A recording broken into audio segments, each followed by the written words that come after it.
13వ episode. నేను చెప్పినవన్నీ మీకు అర్థమయ్యాయా అడిగింది డాక్టర్ శైలజ. అర్థమైంది డాక్టర్ అన్నాడు తరుణ్ తలూపుతూ. డాక్టర్ గారు, మరి కవలలు ఎలా పుడతారు? అలాగే ఒకళ్ళకి 2 మగపిల్లలు లేదా ఆడపిల్లలు పుడతారు కదా, కానీ విచిత్రంగా కొంతమంది ఆడ మగ పిల్లలు కూడా ఒకే కాన్పులో పుడతారు. అదెలా సాధ్యం అని అడిగింది జలజ ప్రశ్నకి నవ్వింది డాక్టర్ శైలజ. సాధారణంగా ఎగ్ ఫర్టిలైజేషన్ జరిగిన తర్వాత ఆ ఎగ్లో కణ విభజన ప్రారంభమై శిశువుగా అభివృద్ధి మొదలవుతుంది.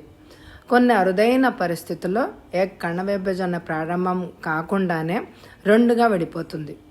ఆ 2 భాగాలు 2 వేర్వేరు శిశువులుగా అభివృద్ధి చెందుతాయి. అప్పుడు కవలలు పుడతారు. ఒకేసారి 2 పిల్లలను కనేస్తే పోతుందిగా అని అనుకునే వాళ్ళకి మనం ఏమైనా చేయొచ్చా అని అడిగింది జలజ. అలా మనం ఏం చేయలేం, అదంతా మన చేతిలోనే లేదు. It's all is by chance. అంతా మన చేతుల్లో ఉంటే ఇంకా ఆయనని మనం ఎందుకు నమ్ముతాం? భగవంతుడు దయ్య. అన్నీ కనుక్కున్న తర్వాత ఆవిడ దగ్గర నుంచి సెలవు తీసుకుని బయలుదేరారు జలజ, తరుణ్. ఎట్టకేలకి జలజ కడుపులో ఒక శిశువు పెరగడం ప్రారంభించింది. డాక్టర్ ద్వారా విషయం నిర్ధారించుకున్న తరుణ్, శైలజల ఉత్సాహానికి ఆనందానికి అంతే లేకుండా పోయింది. తమకి ఒక మనవడో మనవరాలు పుడతారన్న సంగతి తెలుసుకున్న రవి, సంధ్య, శ్రావణి, తేజలు బ్రహ్మానంద పడిపోయారు. వెంటనే తరుణ్ని, జలజని అభినందించారు. వారు 4 నిల్చున్న పళ్ళాన బయలుదేరి విజయవాడ వెళ్ళారు. వాళ్ళు 4 ఇంచుమించు ఒకే సమయానికి విజయవాడ చేరుకున్నారు. శుభవార్త తెలుసుకున్న చెన్నైలో ఉంటున్న జలజ తమ్ముడు విద్యుత్, మరదలు వెన్నెల కూడా విజయవాడ వెళ్ళారు. తరుణింట్లో పండగ వాతావరణం నెలకొంది. రవి, సంధ్య స్వీట్లు, పళ్ళు తీసుకొచ్చారు. సంధ్య కోడలికి బొట్టు పెట్టి స్వీట్లు, పళ్ళు చేతిలో పెట్టింది. శ్రావణి, తేజ కరాచీ బేకరీ నుంచి కేకులు, బిస్కెట్లు పట్టుకొచ్చాడు. విద్యుత్తు, మరదలు కొరియర్ ద్వారా తెప్పించిన కోల్కతా రసగుల్లాలు అందరికీ పెట్టారు. మీరెందరూ తెచ్చిన ఇన్ని జలజ తినాలనే అన్నాడు నవ్వుతూ తరుణ్. జలజ కాకపోతే కడుపులో ఉన్న మా మనవడు తిని నాలాగా స్వీటెస్ట్ అవుతాడు అంది శ్రావణి. అమ్మో స్వీటా, అమ్మో సాల్టా అనే రోజులమ్మా ఇవి. నా మేనల్లుడికి ఇప్పటి నుంచి స్వీట్లు అలవాటు చేస్తే మా బావగారి జీతమంతా కొడుకు స్వీట్లకే సరిపోతుంది. అప్పుడు అక్క కూడా ఉద్యోగం చేసి సంపాదిస్తే కానీ సరిపోదు అన్నాడు విద్యుత్తు నవ్వుతూ. అందుకే నాలాగా హాట్ ఇష్టపడాలంటే మా కోడలు తరచూ హాట్ మిక్స్చర్లు, పులిహోర తినాలి అన్నాడు రవి. నాకు కూడా పులిహోర ఇష్టం బావగారు. మీ చెల్లెళ్ళు ఎప్పుడు పండగ వచ్చినా, పుట్టినరోజు వచ్చినా ఆవిడకి ఇష్టమని స్వీటే చేస్తుంది. నేను బలవంతాన చెప్తే అప్పుడు హాట్ చేస్తుంది. అప్పుడే మీరందరూ మనవడు పుడతాడని నిర్ణయం చేస్తున్నారులాగుంది. ఆడపిల్ల మాత్రం మనిషి కాదా అంది సంజ. ఎవరైతే మాత్రం ఏమిటి, అందరినీ ముద్దు చేయకుండా ఉంటామా? మన పిల్లలు మనకు ముఖ్యం.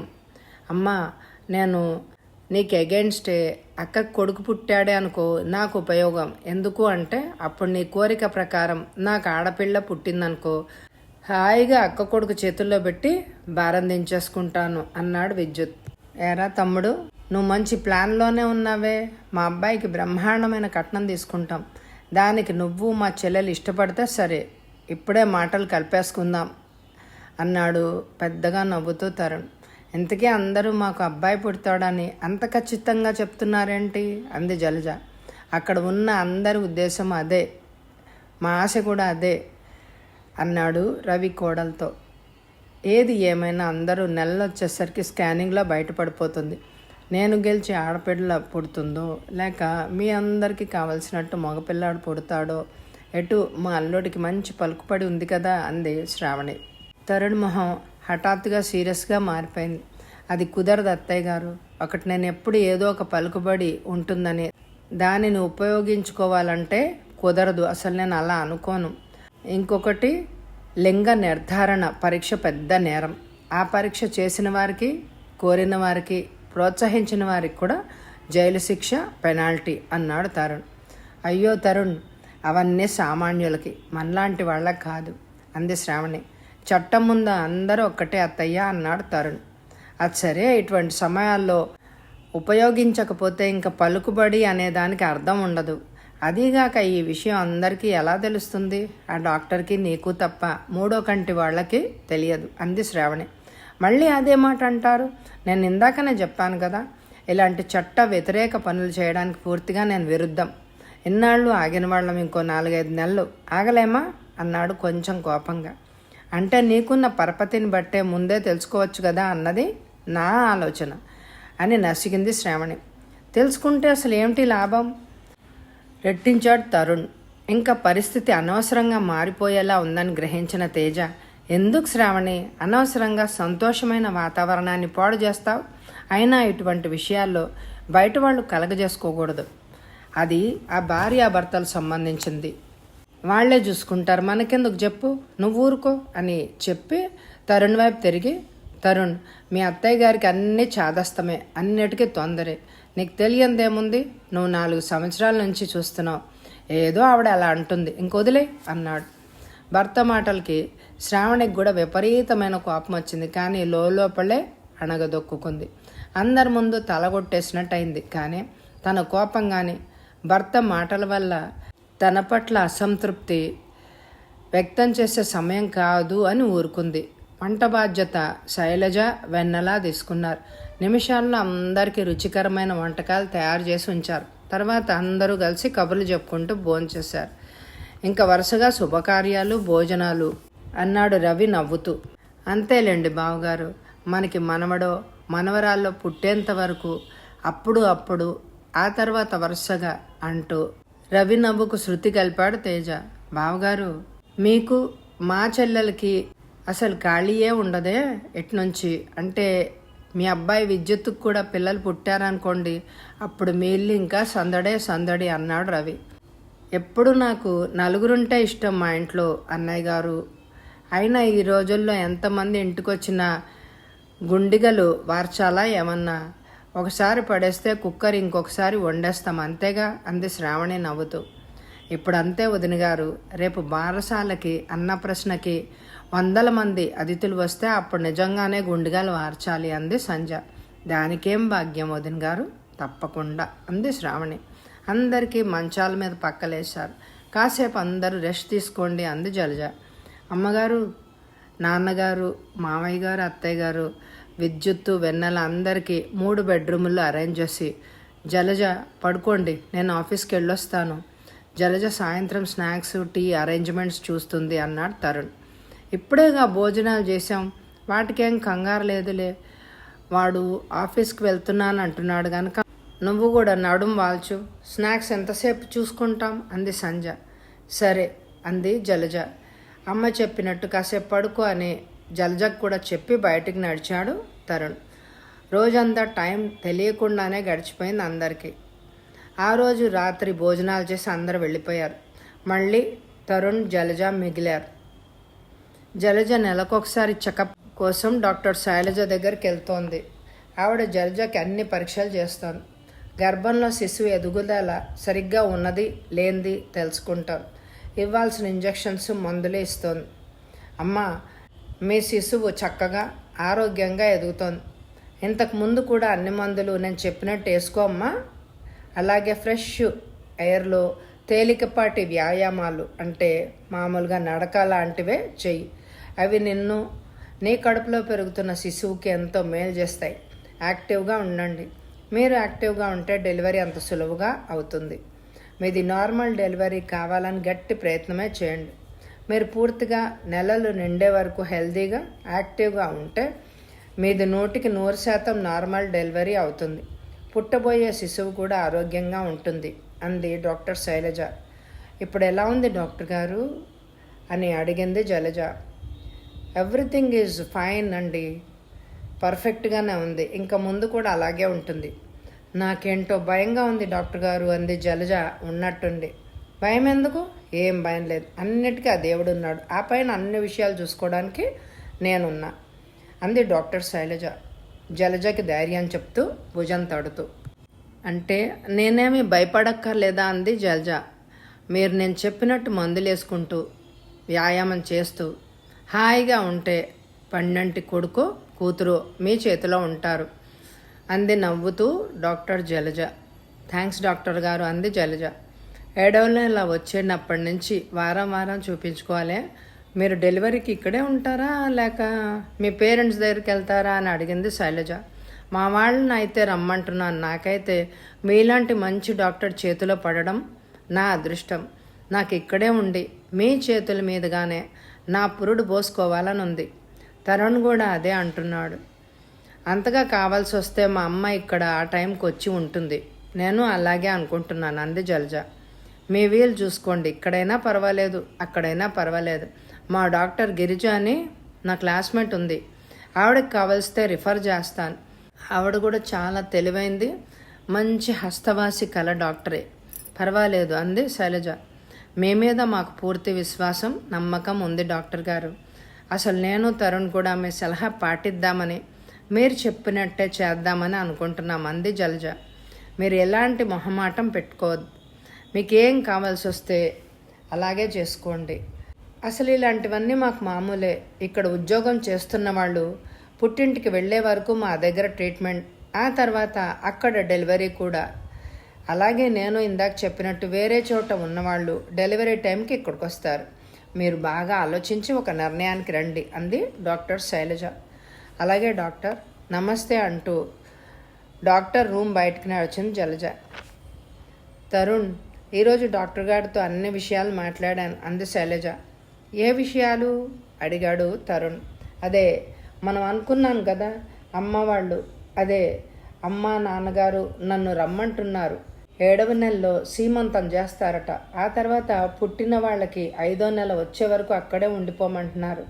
ఒక విధంగా అక్కడే ఉంటే నాకు అన్ని సౌకర్యంగా ఉంటాయనుకో, కానీ నువ్వు మరీ అంతకాలం ఇబ్బంది పడాలి.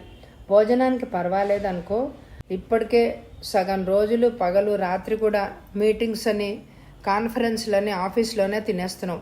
ఇకపోతే మిగిలిన రోజులు కూడా అక్కడే తినేయాలి అంది జలజ. తిండి సుఖం గురించి మాట్లాడుతున్నావు, మరి ఆ సుఖం గురించి అన్నాడు తరుణ్ నవ్వుతూ. నీకు రాను రాను మరీ సిగ్గు లేకుండా పోతోంది. నువ్వు మరీ కొత్త పెళ్లి కొడుకులాగా మాట్లాడుతున్నావు. మన పెళ్ళి 5 ఏళ్ళు అవుతోంది బాబు. అది కూడా కావాలంటే ఆఫీస్లో చూసుకో, నాకేం అభ్యంతరం లేదు అంది జలజ బొంగమూతి పెట్టి. నేను కోరుకునేది, కావాలి అని అనుకునేది నా జలజని కానీ ఊళ్ళో వాళ్ళందరినీ కాదు అన్నాడు తరుణ్ జలజ బొగ్గ మీద సుతారంగా వేలితో తడుతూ. అయినా మీ మగవాళ్ళని ఎవ్వరు నమ్మలేరులే. పెళ్ళాం పురిటికెళ్తే అప్పుడు బయటపడుతుంది మీ మగవాళ్ళ అస్సలు రంగు అంది జలజ ఈసారి మూతి తిప్పి నవ్వుతూ. అబ్బో, దేవిగారికి అంత కోపం వచ్చేసింది. సారీ, నీ మనసుకి బాధ కలిగించుంటే అంటూ ఈసారి జలజ బుగ్గల మీద ముద్దుల వర్షం కురిపించాడు తరుణ్.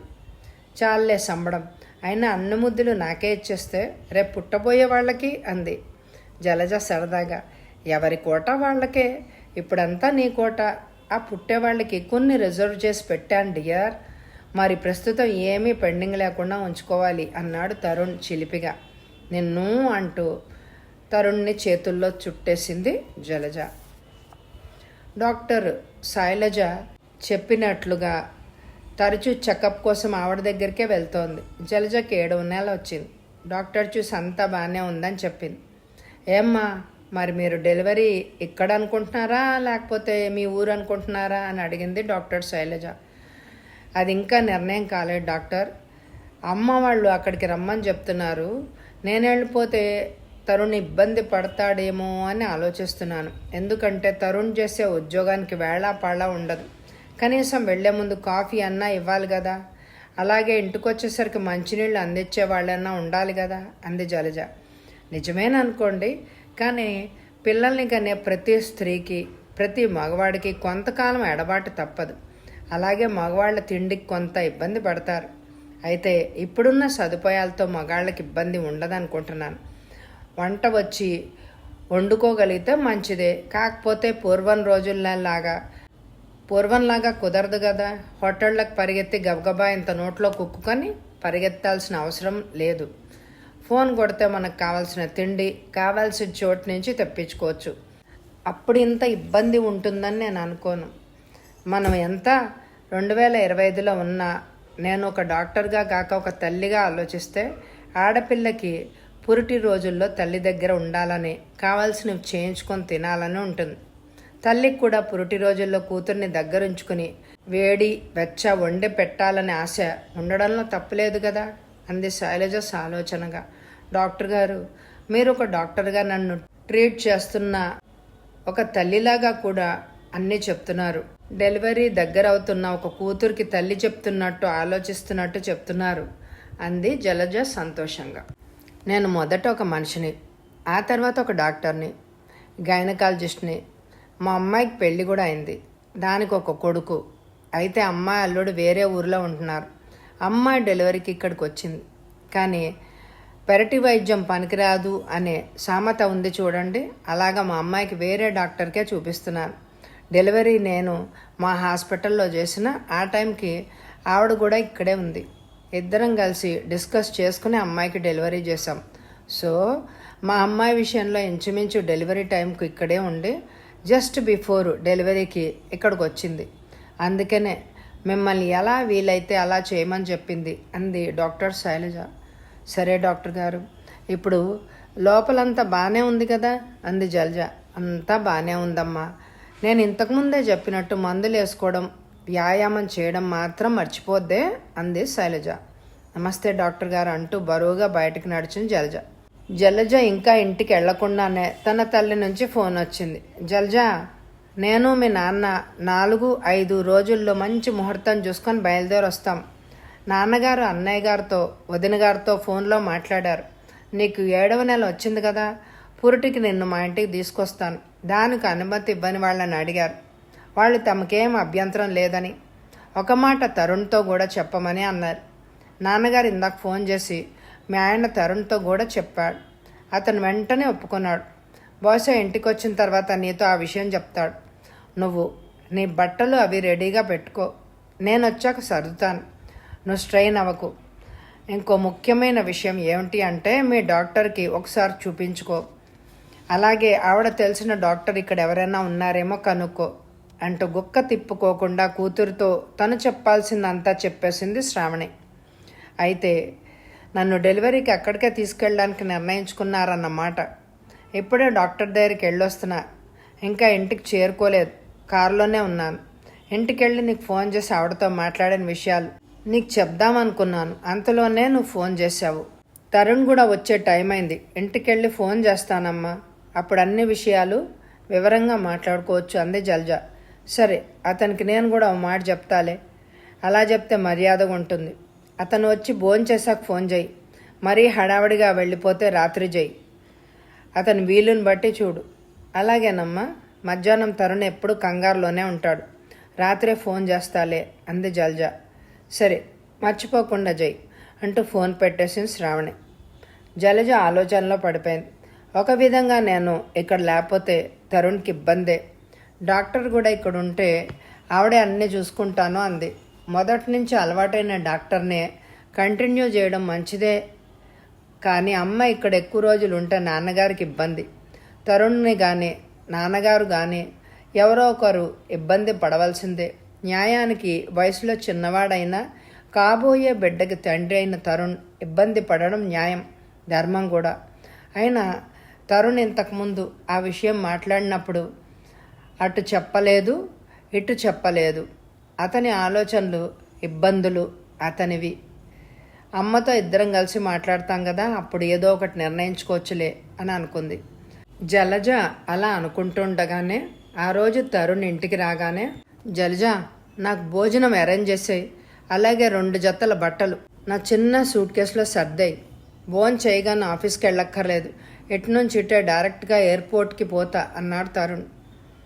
బట్టలు సర్దమంటున్నావు, ఎయిర్పోర్ట్ అంటున్నావు, ఇప్పుడంత అర్జెంటుగా ఎక్కడికి క్యాంపు అని తరుణ్ని అడిగింది జలజ. తరుణ్కి డైనింగ్ టేబుల్ మీద భోజనం పెడుతూ. ఒక పని మీద తిరుపతి వెళ్ళాలి అన్నాడు తరుణ్ భోజనానికి కూర్చుంటూ. కొన్ని నిమిషాలు అక్కడ మౌనం రాజ్యం చేసింది. మళ్ళీ తిరిగి రాక ఎప్పుడు అని అడిగింది జలజ తరుణ్కి కూర వడ్డిస్తూ. ఇప్పుడేం చెప్పలేను, అక్కడ పనిని బట్టి. పని మనిషిని నీకు తోడుగా ఉంచుకో, ముఖ్యంగా రాత్రి వేళల్లో పగలంటే ఫ్లాట్స్లో ఎవరైనా మెంబర్స్ ఉంటారు కనుక పెద్దగా ఇబ్బంది లేదనుకో. అయినా ఇంకా 7వ నెలే కదా. అయితే మా నాన్నగారు తరచూ అంటూ ఉంటారు చూడు, it is always better to air on the right side అని. అందుకనే ఈ జాగ్రత్త. ఏదైనా అవసరం ఉంటే నాకు ఫోన్ చెయ్య, నేను నీకు సహాయంగా ఎవరినైనా అరేంజ్ చేస్తాను. డాక్టర్తో నువ్వే డైరెక్ట్గా ఫోన్లో మాట్లాడవచ్చు. ఆవిడ నెంబర్ నీ దగ్గర ఉంది కదా, లేకపోతే నీ ఫైల్లో తప్పకుండా ఉంటుంది. అంతగా అవసరం అనుకుంటే నేనే అక్కడి నుంచి డైరెక్ట్గా మాట్లాడతాను అన్నాడు తరుణ్. నువ్వన్నట్టు అంత అవసరం ఏమీ ఉండదులే, అయినా పనమ్మాయికి చెప్తాలే. మళ్ళీ మొగుడు పర్మిట్ చేస్తే కానీ దానికి కుదరదు. తను ఒప్పుకుంటేనే మన ఇంట్లో రాత్రి ఉండడానికి ఒప్పుకుంటుంది. ఏదైనా ఊరగాయ కానీ పచ్చడి కానీ వేయినా అంది జలజ. అక్కర్లేదు. అదేంటి సాంబారా, అది వెయ్యి అన్నాడు తరుణ్. కడుపు నిండా తిను. చింతకాయ పచ్చడి వేయినా. మళ్ళీ 2-3 రోజులు హోటల్ భోజనమే, కొంచెం వేస్తాను అంది జలజ. వద్దు వద్దు, సాంబార్ ఆ తర్వాత పెరుగు అన్నాడు తరుణ్. తరుణ్ ఆ 2 తినేసి భోజనం ముగించాడు. అంతలో మళ్ళీ ఏదో ఫోన్ వచ్చింది. తరుణ్ ఆ ఫోన్ మాట్లాడుతూ ఉండగానే జలజ తన బట్టలు సూట్ కేసులో సర్దింది. తరుణ్ ఫోన్లో మాట్లాడడం అవగానే, జలజ జాగ్రత్తగా ఉండే, మరి నేను బయలుదేరుతున్నాను అంటూ హడావిడిగా బయటికి నడిచాడు. తరుణ్ వెళ్ళగానే జలజ తల్లికి ఫోన్ చేసింది. అమ్మ, తరుణ్ ఏదో అర్జెంట్ పని మీద తిరుపతికి వెళ్తున్నాడు, 2 రోజుల దాకా వచ్చేలాగా లేడు. అప్పుడు నువ్వు తరుణ్తో మాట్లాడదు కానీ, ప్రస్తుతం అయితే నువ్వు ఒక్కతివే ఉంటావా? పోనీ 2 రోజులు నేను వచ్చి ఉండనా అంది శ్రావణి. అక్కర్లేదమ్మా, రాత్రుళ్ళు మా పనిమ్మాయి ఉంటుంది, పగలపూట పక్కవాళ్ళు ఉంటారు కదా, సమస్య ఏం లేదు. నువ్వు అనవసరంగా శ్రమపడి రానక్కర్లేదు. విమానంలో 1 గంట సేపు ప్రయాణం, శ్రమేమవుతుందే. నీకు ఎప్పుడు అవసరమైతే అప్పుడే ఫోన్ చేయి, వెంటనే నేను ఫ్లైట్లో వచ్చేస్తాను అంది శ్రావణి. అలాగేలే, అయినా అంత అవసరం ఉండదు, పనమ్మాయి వచ్చిందమ్మా, నేను ఉంటానే అని పెట్టేసింది. జాగ్రత్తే, డాక్టర్ చెప్పినట్టే మందులేసుకో. అయినా ఇలాంటి ఇబ్బందులు ఉంటాయనే నేను 7వ నెల రాగానే తీసుకొచ్చేద్దాం అనుకున్నా. పురిటికి తీసుకొచ్చేటప్పుడు కాస్త మంచి చెడ్డ చూసుకోవాలి కదా. ఇదిగో ఇప్పటి వరకు మంచి రోజులు కుదరలేదు. సరేలే, ఇంకా 4 రోజులేగా, రోజు 2 పూట్ల ఫోన్ చేస్తుండే అన్నది శ్రావణి. అలాగేలేమ్మా, ఉంటానే అని ఫోన్ పెట్టేసి పనమ్మాయి చేయవలసిన పనులు అప్పచెప్పింది జలజ. ఎయిర్పోర్ట్ నుంచి తరుణ్ ఫోన్ చేశాడు. జలజ, పనమ్మాయి ఒప్పుకుందా అని అడిగాడు. లేదు తరుణ్, ఇంకా అడగాలి అంది జలజ. ఒకవేళ అమ్మాయి రాత్రి పడుకునేందుకు ఒప్పుకోకపోతే మా ఆఫీస్లో పనిచేసే స్వీపర్ అమ్మాయిని పంపిస్తాను. ఏ విషయం ఫోన్ చేసి చెప్పే, సెక్యూరిటీ చెక్కి పిలుస్తున్నాడు, వస్తాను, ఫోన్ పెట్టేస్తా. జలజ తన భర్త ఊరికి వెళ్ళాడని 4 రోజులు రాత్రి పడుకోమని పనమ్మాయిని అడిగింది. మామూలుగా అయితే అవసరం లేదని, ప్రస్తుతం తను గర్భవతిని కనుక, అది నెలలు నిండుతున్నాయి కనుక అందుకే ఉండమని అడిగానని పనమ్మాయితో చెప్పింది. పనమ్మాయి సిగ్గుపడుతూ తన మొగుడు ఒక్కరోజు కూడా తనకి దూరంగా ఉండలేడని, అందుకని రాత్రిళ్ళు వేరే చోట పడుకోవడం కుదరదని చెప్పింది. ఓసిని సిగ్గు మండ అని మనసులోనే తిట్టుకుంటూ ఊరుకుంది జలజ. 1 గంట తర్వాత తరుణ్కి ఫోన్ చేసి చెప్పింది జలజ, పనమ్మాయి రాత్రిళ్ళు ఉండదటండి అని. అలాగా, సరే అయితే మా స్టాఫ్లో ఒక ఆవిడకి చెప్తాను, అవసరం అనుకుంటే ఆటో ఛార్జ్ ఇచ్చి ఆఖరి రోజున 500 చేతిలో పెట్టచ్చు. నేను మళ్ళీ ఫ్లైట్ దిగాక ఫోన్ చేస్తాను. ఇంకెవ్వరిని బ్రతిమలాడక్కర్లేదు. పనమ్మాయిని ఈసారి పండగలకి పబ్బాలకి చీర సారా అంటే పొమ్మను అన్నాడు తరుణ్ కోపంగా. ఈ రోజుల్లో అందరూ అలాగే ఉన్నారు తరుణ్. వాళ్ళకి అవసరం ఉంటే కాళ్ళ వెళ్ళ పడతారు, మనకి అవసరం అంటే మాత్రం తుపాకీ గుండుకు కూడా దొరకరు అంది జలజ. నువ్వన్నది నిజమే జలజ. చుట్టాలు, సోకాల్డ్ ఫ్రెండ్స్లో చాలామంది అలాగే ఉంటున్నారు, కానీ మనం అలా ఉండలేం కదా. అయినా ఎందుకు, నేను ఒక్కదాన్నే ఉండగలుగుతాను. అలా కాదు, ధైర్యం వేరు, మొండితనం వేరు. ఇలాంటి టైంలో ఉండాలి కాబట్టే అంటున్నా. సరేలే, నీకు ఒక అమ్మాయిని అరేంజ్ చేసిన తర్వాత మళ్ళీ నేను ఫోన్ చేస్తాను అని పెట్టేశాడు. జలజ తన పనులు చేసుకోవడం ప్రారంభించింది. రాత్రి తను ఒక్కతే ఉంటుంది కనుక పెద్దగా ఏమీ చేసుకోనక్కర్లేదు. పొద్దునవే అన్నీ ఉన్నాయి. ఒక గుప్పెడు బియ్యం కుక్కర్లో పెట్టుకుంటే చాలు అనుకుంటూ వంటిట్లోకి నడిచింది జలజ. రాత్రి 7 గంటల టైంలో తరుణ్ ఫోన్ చేశాడు. జలజ మా స్వీపర్ వచ్చి పడుకుంటానని చెప్పింది. పెద్దావిడే, అన్ని విధాల అనుభవజ్ఞురాలే అని చెప్పాడు తరుణ్. కథ వచ్చే ఎపిసోడ్లో ఏమవుతుందో విందామా? ఈ ఎపిసోడ్కి ఎక్కువ లైక్లు ఇవ్వండి. ఎవరైనా సబ్స్క్రైబ్ చేసుకోకపోతే తప్పకుండా సబ్స్క్రైబ్ చేసుకోండి. అలాగే ఎండ్ స్క్రీన్లో ఇదివరకు చదివిన కథలు, నవలలు ఉంటాయి. తప్పకుండా వినండి. Thank you very much my dear friends.